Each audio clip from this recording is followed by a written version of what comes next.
jadwalnya diganti pagi ya. Dan ini awal di bulan Ramadan, maka ada kebiasaan yang baik menurut saya.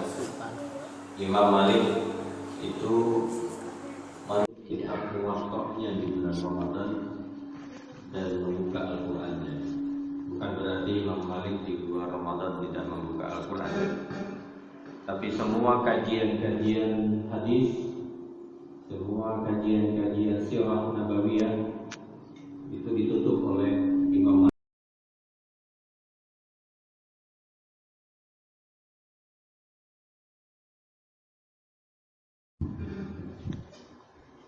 Jadi ditutup sama beliau dan semua kajian berganti menjadi kajian-kajian Al-Quran. Jadi tidak, karena memang Al-Quran ini, Ramadan ini tidak dikenalkan dengan puasa.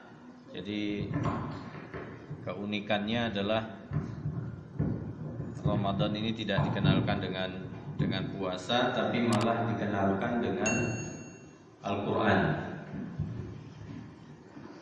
Jadi Allah itu tidak mengenalkan kita Ramadan ini dengan puasa, malah mengenalkan kita dengan Al-Quran. Syahrul Ramadan unzila fihil Quran. Jadi penyebutan puasa itu malah tidak disebutkan. Maka Quran turunlah yang menyebabkan akhirnya kita diminta untuk puasa. Puasa itu adalah ungkapan kegembiraan. Jadi wujud syukur ya. Makanya kenapa Nabi puasa di hari Senin? Karena bagian dari syukur Nabi, karena beliau wafat dan lahir di hari Senin.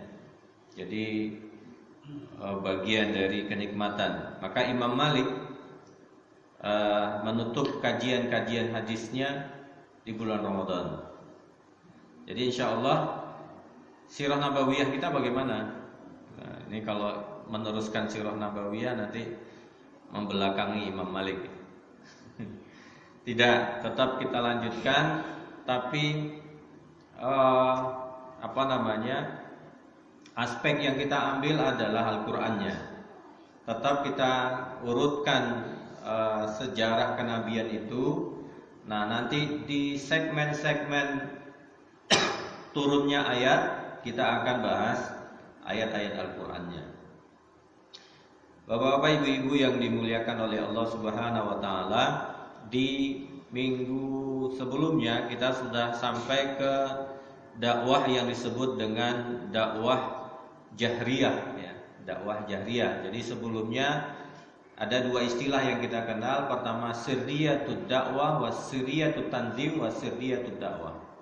Jadi 3 tahun pertama dakwah Nabi di kota Madinah itu dua hal.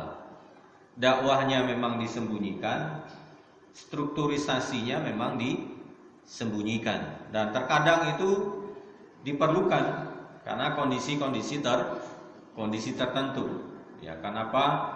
Karena strukturnya itu misalnya Nabi tidak menyebutkan dirinya adalah sebagai seorang Nabi secara terang-terangan, hanya mendakwahkan kepada orang-orang terdekat Nabi Muhammad SAW. Ya, termasuk di dalamnya ada Abu Bakar Siddiq ya. Ada yang orang Arab dan ada non-Arab.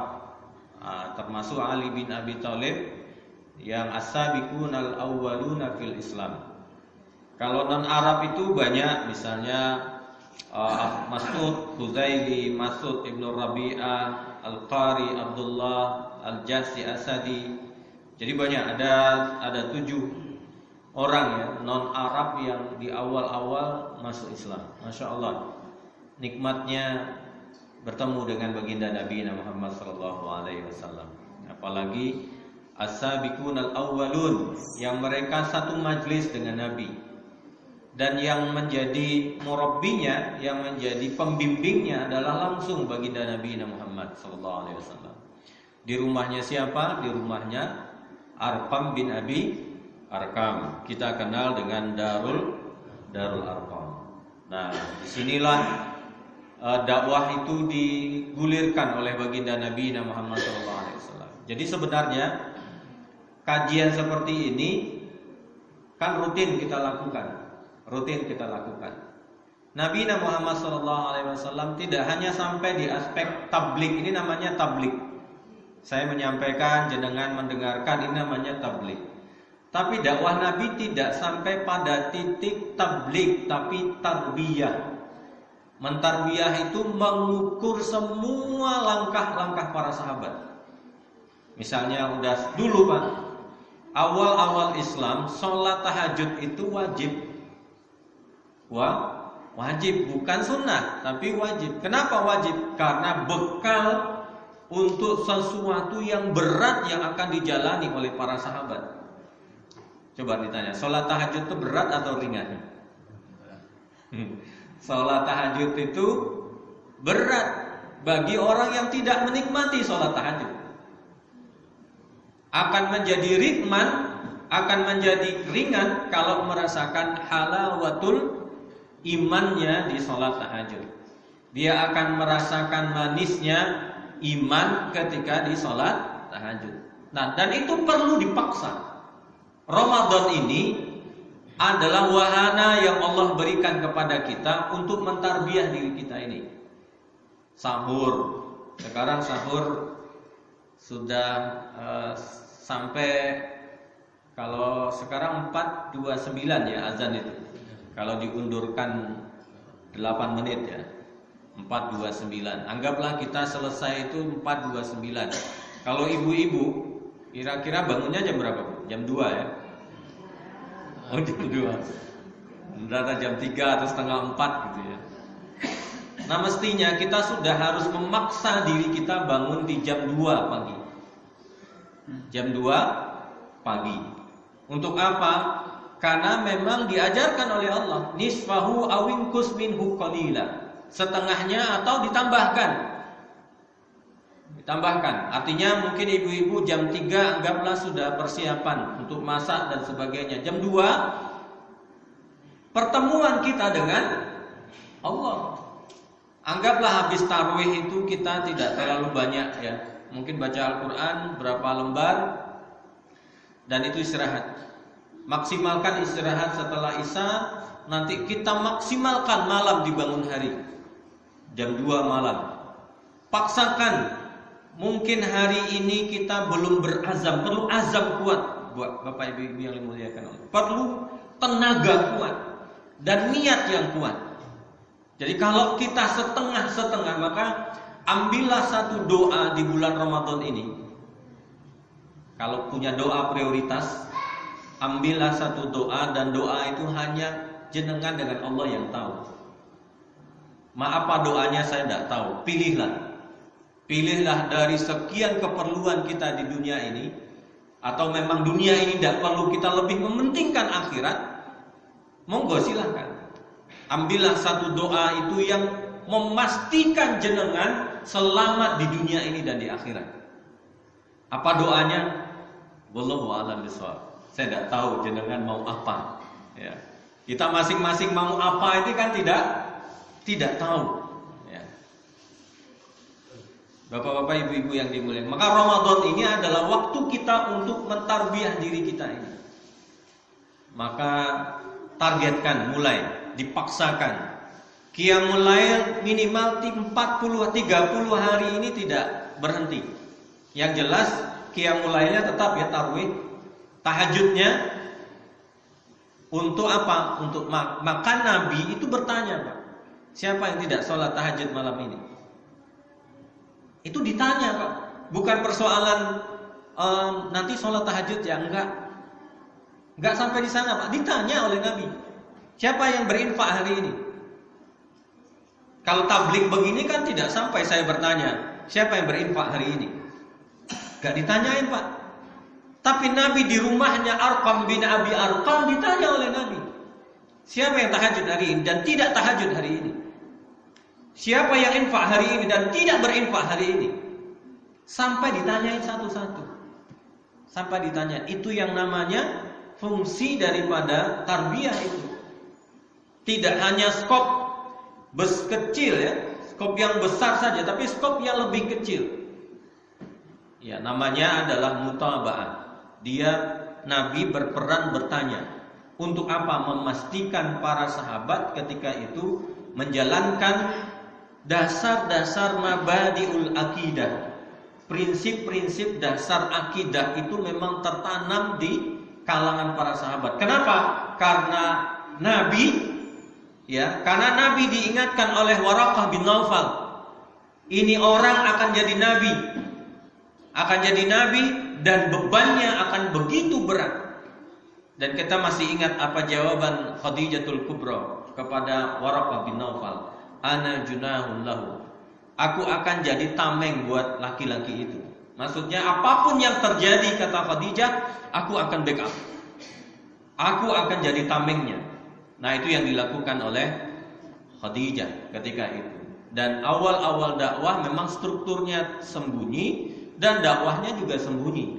Dan orang-orang yang didakwahi Nabi pun didakwahkan secara sembunyi-sembunyi. Dan tabliknya pun ya di rumahnya Arqam Abi Arqam itu pun datang secara sembunyi. Jadi tidak datang seperti kita datang ke masjid ini bawa motor, jalan kaki rame-rame gitu ya. Enggak, dulu bahaya, Pak. Bahaya. Nah, mulailah setelah Umar bin Khattab masuk Islam, ya sebelumnya ada adiknya Umar bin Khattab yang masuk Islam. Setelah itu Umar bin Khattab pun masuk Islam. Dan pernah saya ceritakan bagaimana masuknya Umar bin Khattab di dalam Islam itu. Dan mulailah Umar itu berkumandang, kenapa dakwah ini harus disembunyi-sembunyikan wahai Nabi?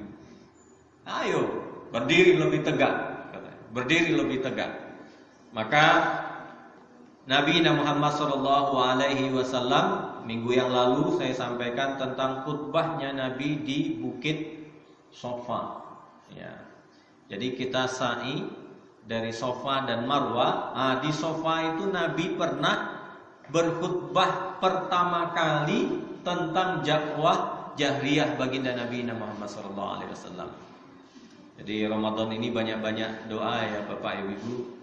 Ya Allah, yang belum haji dihajikan, ya. Yang belum umrah diumrohkan. Nah, jangan pernah ragu dengan itu. Tidak punya uang Ustaz, tidak punya duit Ustaz. Ada seorang Ustaz itu ada doanya di bulan Ramadan itu yang dia tidak pernah putus. Selalu berdoa, ya Allah, aku ini tidak punya ya Allah. Tidak punya harta, tidak punya uang, 1% pun uang tidak ada di rumah. Tapi Engkau maha kaya ya Allah. Doanya itu sepanjang Ramadan. Aku orang miskin, tidak punya apa-apa. Kalau seandainya kondisiku hari ini, tidak mungkin ya Allah untuk bisa haji. Tidak mungkin. Tapi bagimu ya Allah, apa yang tidak mungkin. Apa yang mustahil jadi. Fa idza arada syai'an ayyakula lahu kun fayakun. Sepanjang Ramadan saya mendengar beliau menyampaikan itu, netes air mata saya.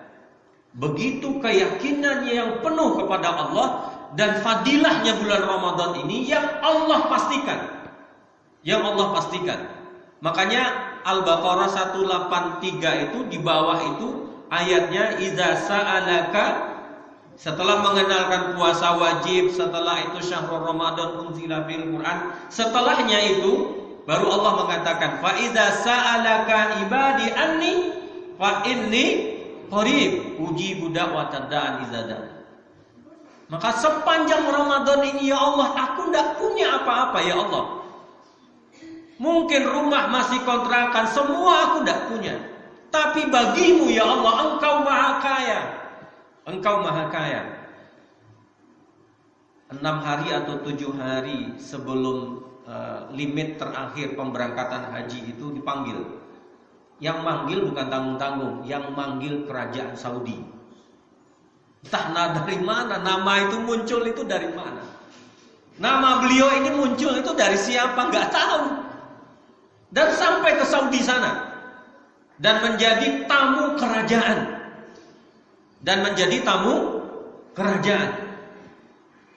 Bapak-bapak, ibu-ibu yang dimuliakan oleh Allah, maka ambillah, mungkin ada satu doa yang menjadi prioritas jenengan di bulan Ramadan ini. Saya ditanya, Ustaz juga punya doa itu. Iya. Setiap Ramadan saya punya doa yang saya prioritaskan. Dan ternyata Masya Allah, tidak ada doa yang tidak diijabah oleh Allah Subhanahu wa Ta'ala. Maka jangan ditinggalkan. Bahasa Indonesia boleh, Ustaz? Monggo, tidak apa-apa. Ya. Jadi Nabi Muhammad SAW khutbah di Bukit Sofa. Nanti Masya Allah, semoga kita merasakan betapa nikmatnya di atas Bukit Sofa itu, kalau kita tahu tentang sirahnya Sofa itu. Dan kita berawal memahami Sofa itu, bahwa Sofa itu adalah tempat berdiri pertama kalinya Nabi Muhammad menyampaikan Islam ini. Saya waktu umroh itu saya berdiri. Beginikah beratnya beban baginda Nabi Muhammad. Berat. Tak ada orang banyak yang masuk Islam. Saat itu masih banyak orang-orang kafir. Dan Nabi berdiri di atas sofa itu. Saya berdiri. Masya Allah. Betapa berat beban baginda Nabi Muhammad SAW. Maka Nabi berdiri. Ya sahabat, kata Nabi. Jadi Nabi Muhammad sedikit agak keras ya. Apa kata beliau? Menyebut nama-nama suku Quraisy satu persatu. Jadi orang Arab itu memang sangat suka dipanggil dengan sukunya. Ya, kesukuannya sangat tinggi. Dan Nabi Muhammad adalah suku Quraisy. Apa kata Nabi Muhammad? Wahai Bani Fihr, wahai Bani Adi, wahai Bani Abdul Manaf, wahai Bani Abdul Muttalib. Jadi kalau di atas sofa itu kita berteriak, Pak, kota Mekah itu hampir terdengar. Maka orang-orang, karena Nabi yang memanggil, Nabi ini tidak pernah berdusta, tidak pernah berbohong. Karena Nabi yang memanggil, maka orang-orang itu, kaum-kaum itu datang kepada baginda Nabi Muhammad sallallahu alaihi wasallam. Sebagian mengatakan, siapa yang memanggil-manggil itu? Ternyata dilihat adalah baginda Nabi Muhammad sallallahu alaihi wasallam. Termasuk yang datang ketika itu adalah Abu Lahab. Ya, Abu Lahab. Lalu Nabi Muhammad sallallahu alaihi wasallam berkata, "Bagaimanakah menurut pendapat kalian kalau aku memberitahu kalian bahwa ada segerombolan pasukan berkuda di lembah sana yang ingin menyerang kalian, apakah kalian mempercayaiku?" Tanya Nabi Muhammad SAW. Apa kata mereka? Ya, kami tidak pernah tahu darimu selain kejujuran. Itulah baginda Nabi Muhammad. Jadi walaupun secara keagamaan, ya, dari sisi ketuhanan mereka itu mungkin berseberangan dengan Nabi, tapi sisi-sisi moralitas umum itu, kejujuran, amanah, itu memang ada di diri Nabi Muhammad sallallahu alaihi wasallam. Maka yang hadir ketika itu tidak hanya dari kaum, ada pamannya, yaitu Abu Lahab. Ya, Abu Lahab. Apa kata Abu Lahab kepada baginda Nabi Muhammad sallallahu alaihi wasallam? "Alihadza jama'tana?" Hanya untuk ini engkau kumpulkan kami, wahai Nabi. Setelah Nabi panjang memberikan wasiat, lalu Abu Lahab mengatakan, hanya persoalan ini engkau mengumpulkan kami, wahai Muhammad. Nah, ini ungkapan Abu Lahab. Maka turunlah surat apa? Al-Lahab. Ya, tabbat yada Abi Lahabiw wa tab. Jadi Abu Lahab ini bukan nama asli, Pak. Jadi Nabi Allah itu sangat, walaupun sejelek-jelek orang, Nah, Allah tidak pernah menyebut nama di Al-Quran.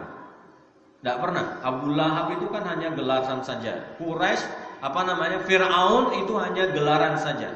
Jadi Allah tidak pernah menyebut nama di Al-Quran ini. Ya, kecuali nama Nabi Muhammad SAW, nama orang-orang yang soleh, ya, Maryam, Ali, Imran, Luqman. Orang-orang yang soleh disebutkan oleh Allah Subhanahu wa taala, tapi orang-orang yang dhammiyah, yang dihinakan oleh Allah, tidak pernah Allah menyebutkan. Tidak pernah Allah menyebutkan. Masya Allah ya. Jadi kalau kita itu punya belajar adab ya dari Al-Quran ini, tidak pernah Allah menyebutkan nama, itu tidak pernah. Makanya disebut oleh Allah wailun likulli humadzatin lumadzah. Ya, jadi celaka, wail. Jadi kegeraman Allah Subhanahu wa taala. Karena apa? Karena orang-orang yang mau haji itu, ya, orang-orang kafir Quraisy ini memanas-manasi. Nanti kalau ada orang haji ke sini, bilang saja Muhammad itu tukang sihir. Muhammad itu tukang sihir, pembohong besar. Kenapa? Karena mereka takut Nabi Muhammad lisannya ini ucapannya pendek dan dalam. Ada yang mengatakan itu bukan syair. Kami tidak pernah mendengar syair seperti itu. Itu bukan saja, itu bukan saja. Maka Nabi kalau ada orang yang datang untuk pergi haji itu, ada orang Nabi datang dan ada orang yang di belakangnya yang menjelek-jelekkan Nabi, jangan ikut Muhammad. Dia itu tukang sihir. Jangan ikut Muhammad. Dia tukang sihir. Akhirnya turun ayat yang berikutnya, wailul likulli humadzatin lumadzah itu. Jadi celakalah kalian, kata Allah Subhanahu wa taala. Jadi Rasulullah itu benar-benar dibela oleh Allah Subhanahu wa taala. Jadi kalau ditanya cintanya Allah Subhanahu wa taala kepada baginda Nabi Muhammad sallallahu alaihi wasallam luar biasa, Pak. Luar biasa. Makanya Allah menjamin wa rafa'na laka dzikrak. Orang yang mengatakan batara Muhammad inna syani'aka wal abtar, tidak akan ada lagi yang menyebut nama engkau Muhammad. Tidak akan ada lagi keturunan engkau yang menyebut namamu Muhammad. Apa yang terjadi? Diangkat oleh Allah Subhanahu wa taala dalam satu ayat, wa rafa'na laka dzikrak. Kami yang jamin Muhammad, namamu tidak akan pernah putus disebut oleh orang. Coba, nama yang paling banyak sekarang pakai nama siapa? Muhammad. Nama Muhammad. Yang paling sering disebutkan siapa? Muhammad. Setiap azan disebut, setiap sholat disebut, setiap syahadat disebut, ya. Bahkan orang Eropa sana sekarang, orang-orang Eropa sana sekarang mengakui dari sisi kepemimpinan dunia yang paling hebat adalah baginda Nabi Muhammad SAW. 23 tahun. 23 tahun. Makanya apa kata Allah Subhanahu wa ta'ala, wailul likulli humadzatin lumadzah. Humazah itu kan artinya sesuatu yang daun yang kering, daun yang udah kering lalu kita pegang. Nah, itu humazah. Lumazah juga sama. Itu humazah. Sama. Humazah, lumazah sesuatu yang kita pegang dan berbunyi kering gitu. Nah, sama khutomah, neraka yang Allah siapkan pun sama, namanya khutomah. Juga artinya adalah sesuatu yang kering lalu dipegang lalu dia. Nah, itu namanya khutomah. Jadi orang yang humazah dan lumazah, Allah siapkan neraka namanya khutomah yang prosesinya sama nanti. Apa itu humazah? Humazah itu adalah kita menyakiti orang lain dan orang lain itu tidak ada di depan kita. Kita ngomongin orang lain, kejelekan orang lain, dan orang lain itu tidak ada di depan kita. Nah, ini imsak, Bapak-bapak, Ibu-ibu. Ini menahan ya. Jangan hanya sampai Ramadan ini aja. Tukang sayur datang gitu ya. Ini walaupun sejarahnya Nabi dulu diejek-ejek ketika dakwah di Mekah, bukan berarti hanya berlaku buat Nabi, tapi juga berlaku buat kita. Mengejek orang, menghinakan orang, dan orang itu tidak ada di depan kita, namanya humazah. Nah, kalau orang yang nggak ada di depan kita, namanya lumazah. Humazah itu tidak ada di depan kita. Kalau lumazah itu ada di depan kita. Nah, ini bahaya ini untuk yang guru, buat yang dosen ya. Walaupun memang santrinya atau mahasiswanya itu jelek gitu, tapi jangan bilang jelek. Mahasiswa jelek, gak boleh. Atau menasehati orang di depan orang banyak, gak boleh. Apalagi menyebutkan kejelekan-kejelekannya di depan orang banyak, kecuali figur publik. Yang dijelekkan itu kebijakannya, bukan orangnya. Namanya mengkritik al-intiqadat namanya, al-intiqadat. Jadi itu bedanya. Jadi kalaupun ada siswa kita hitam, rambutnya krebo, kulitnya hitam, yang kelihatan hanya giginya, gak boleh kita bilang, hei krebo hitam. Sakit kan hatinya? Remuk kan? Remuk Pak.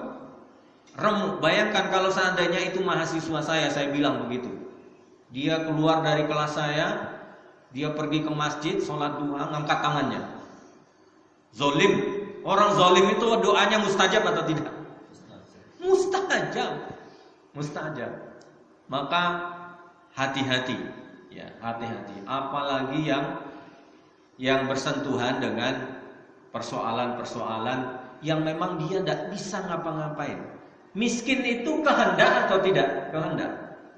Ada orang yang mau miskin itu tidak ada. Tapi kalau kita jelek-jelekkan dia, kamu orang miskin di depan orang banyak, na'udzubillah, maka disebut dengan humazah, lumazah. Na'udzubillah. Jadi diingatkan oleh Allah dengan kata wai, celakalah engkau. Nah, sama kalimat ini juga sama. Tabbat yada abi lahabiu wa tab. Sama Pak. Kalimatnya hanya kalau tadi wai itu dalam bentuk apa ya? Ibu pernah melihat bayi yang sangat lucu sekali, pingin gitu ya. Itu namanya sama dengan wail itu.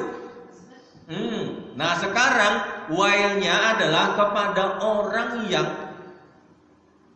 misalnya anak kita, dia melakukan kesalahan, diingatkan. Pertama diingatkan, kedua diingatkan. Dek, Mas sudah gak usah makan banyak-banyak, nanti kamu gemuk.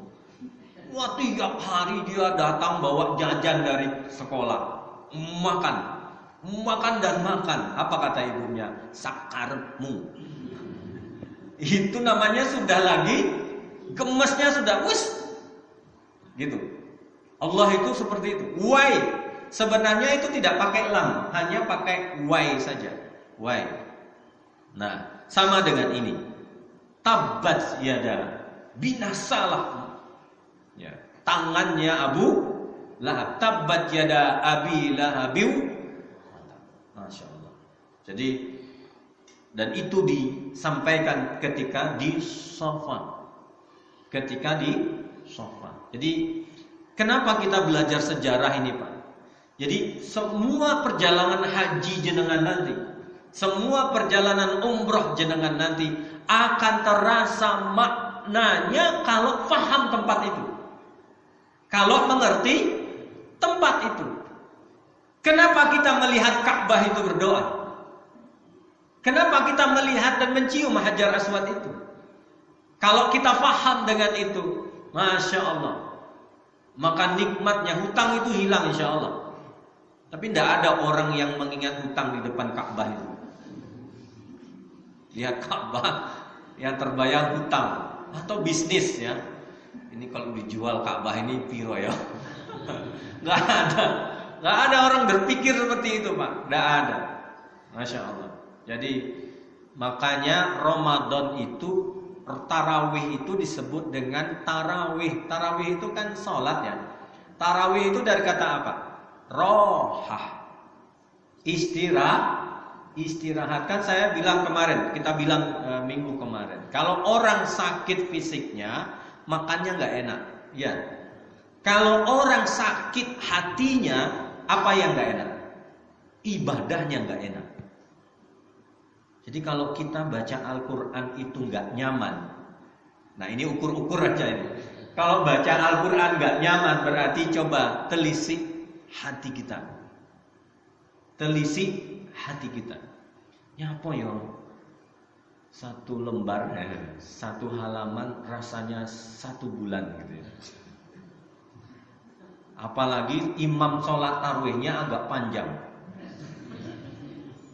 Imam iki ampun, sesok moh lagi nih Masjid Ahmad Dahlan. Nah, Ibu kalau ada yang seperti itu, mungkin ada terasa gitu ya. Ya ada terasa istighfar. Saya ini mau sholat menghadap Allah atau ada yang lain? Maka istighfar, astagfirullah. Maka banyaklah berzikir di bulan Ramadan ini. Habis asar itu paling baik. Jadi sahabat itu mengatakan malam itu tidak hanya dimulai dari maghrib.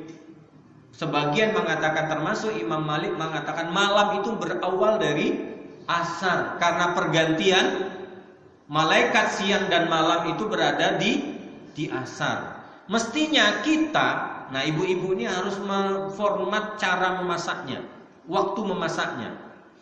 Buka puasa itu biasanya mulai masak itu habis asar. Coba sekarang kita rubah kira-kira gimana caranya, saya nggak ngerti. Apakah ke Permata Bundo gitu ya?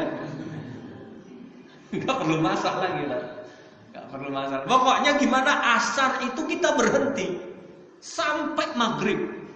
Sampai maghrib. Gimana caranya? Saya ke istri saya bilang begitu. Gimana caranya asar kita tidak ada aktivitas lagi kecuali berzikir, baca Al-Quran, berdoa. Wong Nabi itu loh berdoa mulai asar sampai maghrib, tidak pernah turun tangannya. Tidak pernah turun tangannya. Kenapa? Waktu asar itu adalah sebaik-baik waktu untuk berdoa, minta zikir, baca Al-Quran. Karena tempat pergantiannya malaikat siang dan malam. Sekarang kan masalah kaprah. Oh, ba'da asar ngabuburit.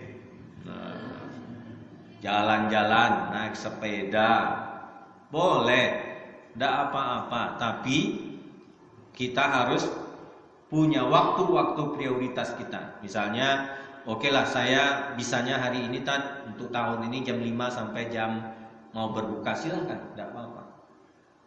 Nah, kenapa kita di Masjid Jazuli itu ada 2 kajian. Jadi jam 4 sampai jam 5 itu anak-anak SD, anak SMP, anak SMA, kita adakan kajian. Biar mereka tidak ngabuburit, biar ngabuburitnya sama ustadznya. Nanti jam 5 sampai jam 6 gabung semua anak-anak tadi, maka anak-anak itu lebih banyak waktunya untuk ngaji. Jam 4, jam 5 ngaji sama ustadznya, jam 5 sampai jam berbuka puasa nanti gabung semua emak-emak, ibu-ibu. Makanya jam 5 berarti ibu-ibu dan bapak-bapak kita usahakan tidak lagi ada urusan dapurnya. Tidak ada urusan dapurnya, selesai jam 5 itu anggap selesai lah. Masa iya toh Bu, kita tidak berubah setiap tahunnya. Pokoknya sebelum maghrib itu tuntang di dapur itu. Tidak berhenti. Tidak berhenti. Cobalah kita atur. Kita atur bagaimana caranya di bulan Ramadan kali ini kita menyiapkan semuanya dengan waktu yang tepat dan kita mengambil waktu prioritas kita dengan Allah Subhanahu wa taala. Nah, jadi gak susah dan suami saya tidak mendukung. Ya jangan digendong lah suaminya kalau nggak mendukung. Jadi di Bukit Sofa sudah suruh belum? Belum ya? 5 menit lagi. Nah. Maka Allah Subhanahu wa taala dalam surat Al-Hijr 94 itu, maka sampaikanlah olehmu secara terang-terangan. Jadi Allah sudah menyampaikan dakwah itu kepada Nabi. Jangan lagi berdakwah secara sembunyi. Jadi bedanya Nabi dengan kita itu, Pak. Nabi itu semua prinsip dakwahnya itu berdasarkan wahyu. Jadi tidak boleh meninggalkannya. Coba lihat Nabi Yunus alaihissalam. Itu kan Nabi Yunus meninggalkan kaumnya tanpa izin Allah Subhanahu wa taala. Apa resikonya? Masya Allah. Nyebrang kapal, naik kapal, diundi, berkali-kali diundi, apa yang terjadi? Nama beliau juga keluar gitu kan. Keluar. Setelah itu mau tidak mau Nabi Yunus harus dikeluarkan dari kapal. Setelah itu dimakan oleh al-hud, dimakan oleh ikan paus. Apa kata malaikat? Kan doanya Nabi Yunus itu masyhur. La ilaha illa anta inni kuntu minaz zalimin. Itu doanya Nabi Yunus. Doa itu masyhur di langit, terkenal di langit. Sampai malaikat itu mengatakan, itu kan suara Yunus. Iya. Wong endi? Orangnya gimana? Katanya.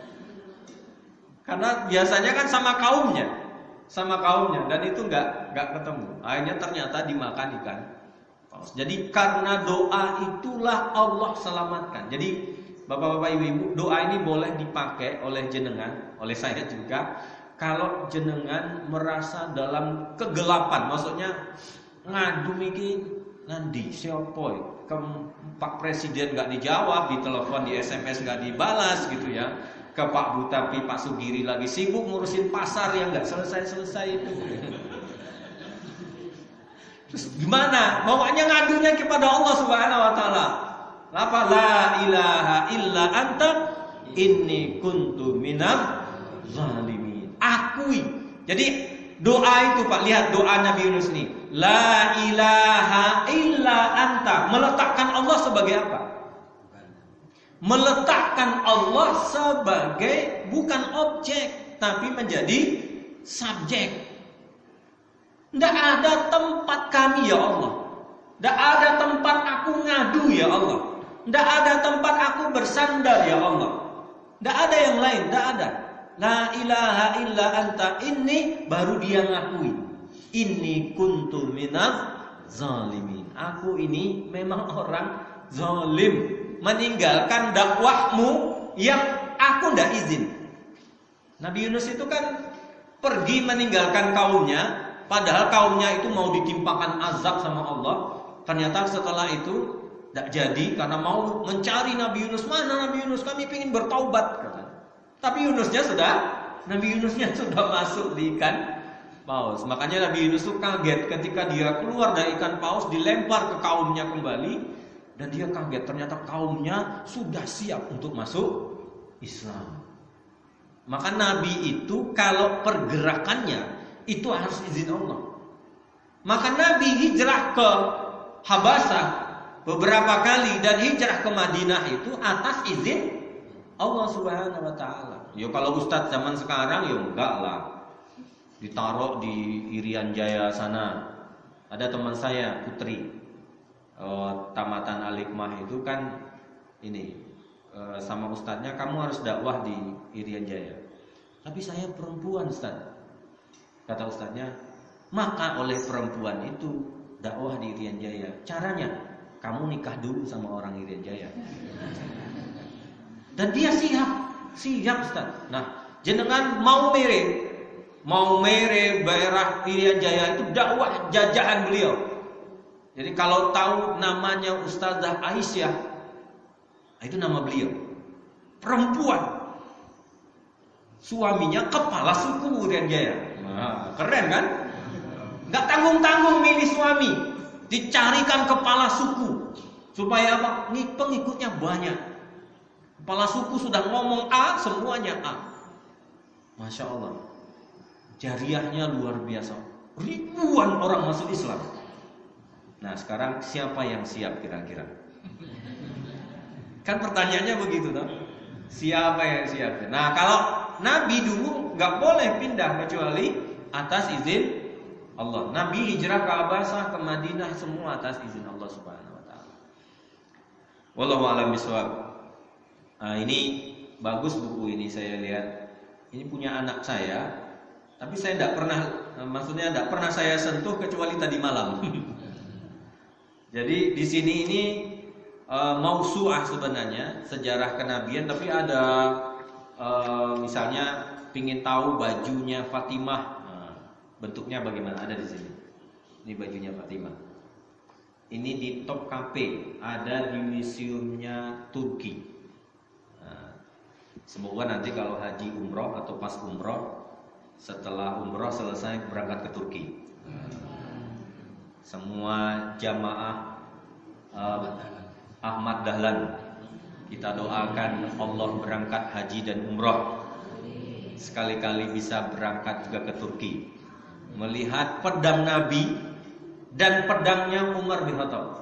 Pedang yang 1,5 meter itu ada di sini, ada fotonya di sini.